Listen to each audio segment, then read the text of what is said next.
What's going on, everyone, and welcome back to another Assassin's Creed Valhalla build guide. Today I wanted to share with you one of my favorite builds that is useful throughout the game, especially when fighting difficult enemies like Lyrion's daughters, legendary animals, zealots, and so forth.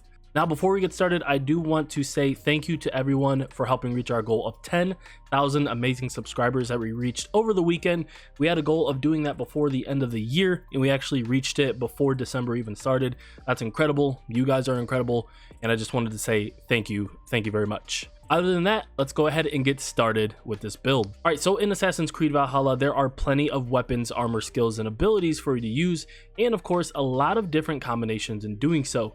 One of my favorite builds since early on in the game was my poisonous dagger assassin build that made life a whole hell of a lot easier when up against difficult enemies for a number of reasons that I'll explain.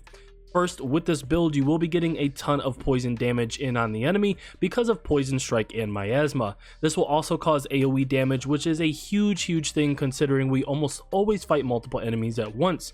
On top of this, poison damage is really good for chipping away at tougher enemies like the legendary iced bear in Jotunheim or any of Lyrion's daughters. With dual wielding daggers, when attacking, you will notice that most enemies will stagger repeatedly as you stab them, which of course makes the fight a lot easier because you don't have to worry too much about their attacks, parrying, evading, etc. Besides the blacksmith's hammer, daggers are the only weapon I have seen that cause the enemy to basically be immobilized and helps cheese those more difficult fights. Since we just talked about staggering, when you integrate abilities like Harpoon Impalement, Kick of Tear, and Poison Strike, your build becomes this non-stop stabbing marathon where the enemy is left defenseless and immobilized for the most part. Kick of Tear will also help if you need some distance to regain some stamina, while Harpoon Impalement helps draw the enemy back into you after you end your dagger combo. Also, while you could dual wield longswords or Dane axes, you will quickly notice a stamina management issue. With daggers, you can manage your stamina a lot easier because the weapons themselves are lighter and thus you don't use as much stamina when attacking. Sure, your damage isn't as much, but in times when you need to evade or transition to a different area, having some available stamina left can be a do or die situation. Alright, so now that I've explained some of the pros regarding the build, let's go over what I currently use for my current build. So starting with the runes, I have 2 swift dash runes equipped, which increase Eivor's speed when he dodges. With 2 equipped, the speed is doubled and it makes the attacks insanely fast and deadly. Now, I know runes are hard to come by, especially the mythical ones. However, I would check your merchant in Ravensthorpe for this, as that is where I bought one of them. If you decide to fight Thor the Fishmonger, he will give you a swift joint rune that increases speed when hitting weak points. I do have a video for all of the DAGGER locations in the playlist, so check that out if you're looking to find all of them or you're looking for Thor. Other than this, the other runes are just fill-ins, but I do use a lot of evasion, but use whatever you got, especially if you have poison build-up runes. For armor, we are using the Mentor's armor, which increases attack after critical hits and increases our speed as well, making our dagger attacks even faster, which is the goal of this build besides the poison damage. I also have a guide detailing how you can get this set if you have not collected yet. Now, moving on to the weapons, I want to point out that I would recommend using Suttungur's Claw and the Yngling Dagger for weapons, but in this video, you will notice I'm not using the Suttungur's Claw because mine magically disappeared, unfortunately.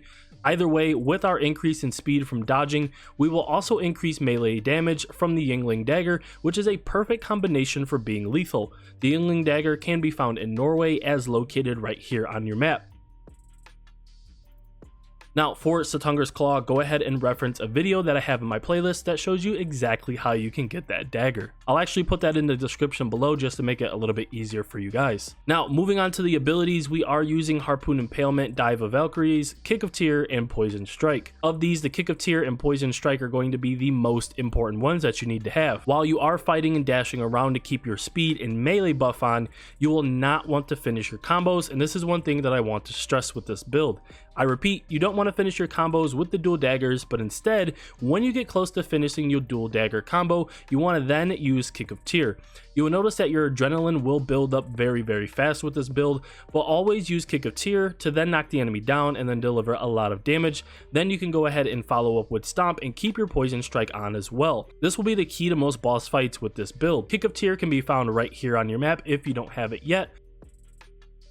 whereas Poison Strike must be gained from Hytham in Ravensthorpe by turning in Zealot medallions. First and foremost, you should definitely have Stomp unlocked for this build, as you should be using it right after Kick of Tyr and the enemy falls to the ground. Stomp is pretty easy to unlock from the beginning and does not require that many skill points to do so. Next, I would also make sure that you have Miasma unlocked, as enemies that die will release a poison cloud, which is good for AoE damage of course, and also very good for raiding. If you don't have Miasma unlocked, it is located right here in your skill tree. Besides this, if you can try to increase melee damage, poison buildup, and ability damage, you want to make sure that you have those skills unlocked, or those minor skills unlocked, wherever possible. Now, this will be very important to your DPS with this build, but by the time you start racking up skill points, you should have most of these unlocked. Most of the poison buildup skills can also be found in the yellow part of your skill tree. Now, last but not least, for the skills, you want to make sure that you do have the CX skill unlocked and used, because this is going to increase your mastery with CXs, or basically daggers at that point. Now, this does give you a additional 5 in stun, 1 in speed, and then 2 in critical chance, but this is going to be very important, and there's only one of them on the skill tree, so make sure that you head over to that side of the skill tree, and then make sure you have it unlocked. Alright everyone, so that is the Swift Poisonous Dagger build. That is absolutely my favorite build in the game right now, and has helped me defeat numerous bosses and enemies. I do hope you found this video helpful, and if you did, leave a like and subscribe for more gameplay and videos.